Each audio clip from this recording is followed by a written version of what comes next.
Murakaza neza muri iki kiganiro. Ikiganiro cy'uyu munsi turaza kwibanda ku magambo yagiye avugwa na Nelson Mandela, amagambo yuje ubwenge.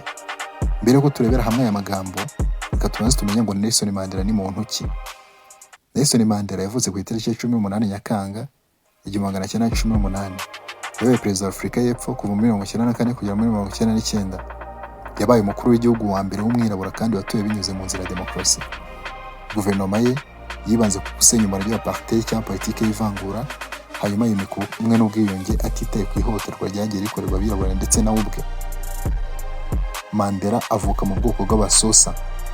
Yavukiye mu muryango wa cyami witwa Batembo mu gace kitwa Mvezo muri Afurika y'Epfo.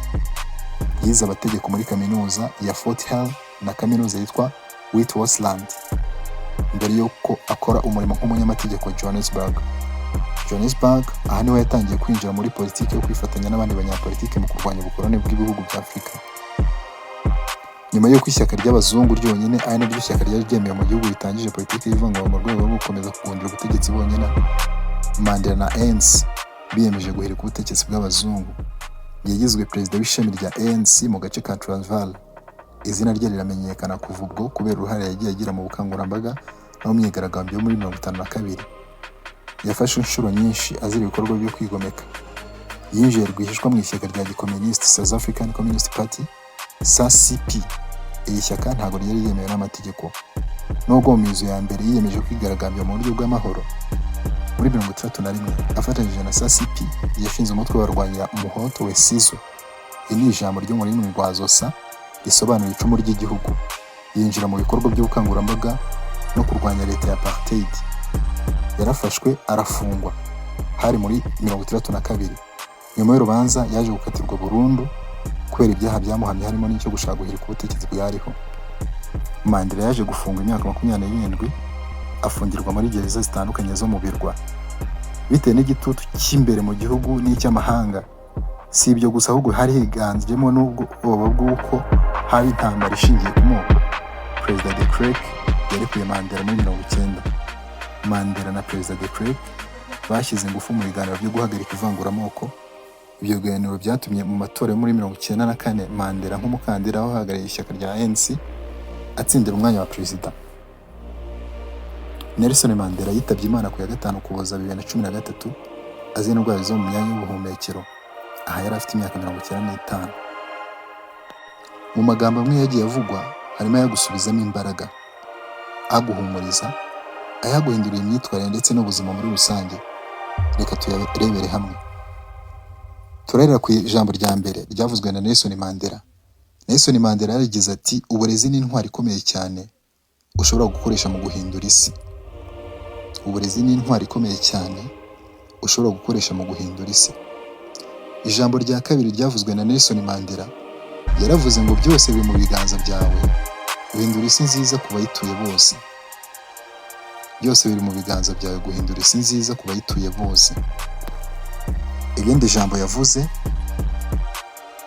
yaravuze ngo gutsinda ubukene ntabwo ari igikorwa cy'urukundo, ahubwo gutsinda ubukene ni igikorwa cy'ubutabera.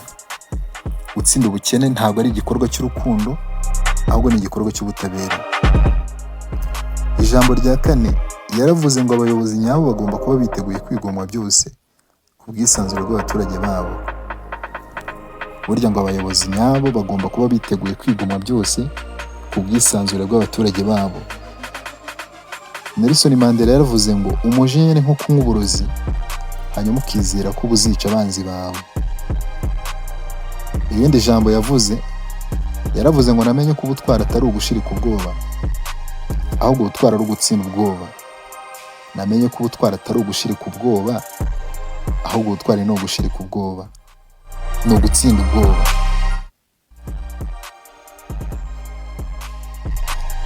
Nelson Mandela yaragize ati, uburezi ni intwari ikomeye cyane ushobora gukoresha kugira ngo uhindure isi. Uburezi ni intwari ikomeye cyane ushobora gukoresha kugira ngo uhindure isi.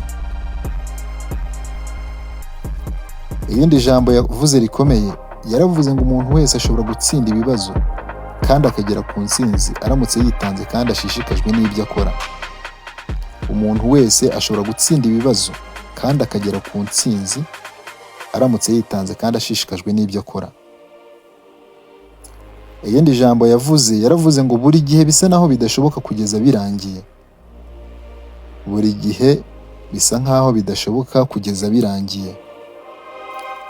Irindi jambo Nelson Mandela yaravuze ngo winshire urubanza ureba ibyo nagezeho, ahubwo nshira urubanza ureba inshuro naguye kugira ngo nongere kubyuka. Winshire urubanza ureba ibyo nagezeho gusa, ahubwo nshira urubanza ureba inshuro naguye nkongera kubyuka. Ijambo rya nyuma ryavuzwe na Nelson Mandela twateguye uyu munsi, yaravuze ngo kubohoka ntabwo ari ugukuraho iminyururu gusa, ahubwo ni ukubaho mu buryo bwubaha kandi buha agaciro ubwisanzure bw'abandi.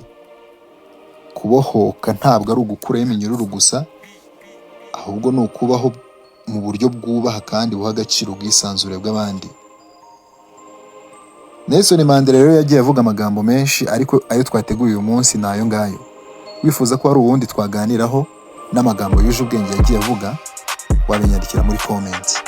Amahoro, imigisha, kwicisha bugufi n'urukundo bikomeze biturange. Bye bye.